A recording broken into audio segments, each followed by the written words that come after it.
Campaign 2020. In about an hour, polls are going to be closing in New Hampshire, the site of the first in the nation primary. The frontrunners are looking to capitalize on their results from the Iowa caucus, while other candidates are lowering expectations. Political reporter Jack Fink is here. So, Jack, how's it all shaping up? Well, Brooke and Doug, former Vice President Joe Biden has already left and is headed to South Carolina, the state he calls his firewall. That's because he's already acknowledged he won't win in New Hampshire.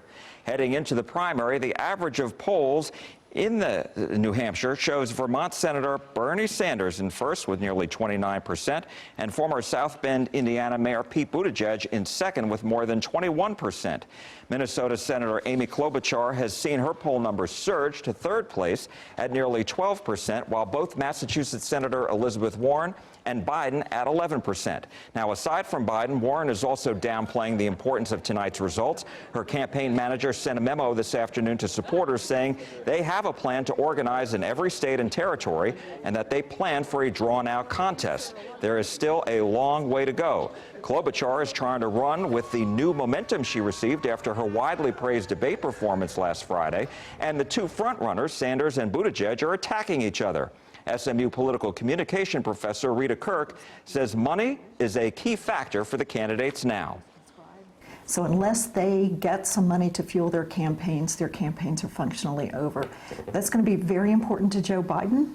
It's going to be very important to Elizabeth Warren and very important for Amy Klobuchar. So those three in particular have a lot riding on the bump that they might get or not get.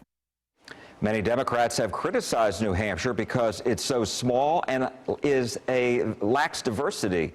And the next contests are in bigger and more diverse states: Nevada, February 22nd, and South Carolina on February 29th. Yeah, which is where Joe Biden is already heading tonight, That's right? A lot of people found that fairly interesting. He just kind of caved in on New Hampshire and said, let's go for the firewall. So looking ahead, we talk about South Carolina, we talk about Nevada, but also nationally, what are you seeing in each of these races that are coming? Well, it's interesting because at this point, Biden is still ahead in Nevada and South Carolina. But the problem is there are only a few polls. And so the question now is, will people in those states start to change their minds once they see Biden didn't do so well in Iowa and may not do well in New Hampshire? Nationally, Sanders is #1 in the Real Clear Politics polling average.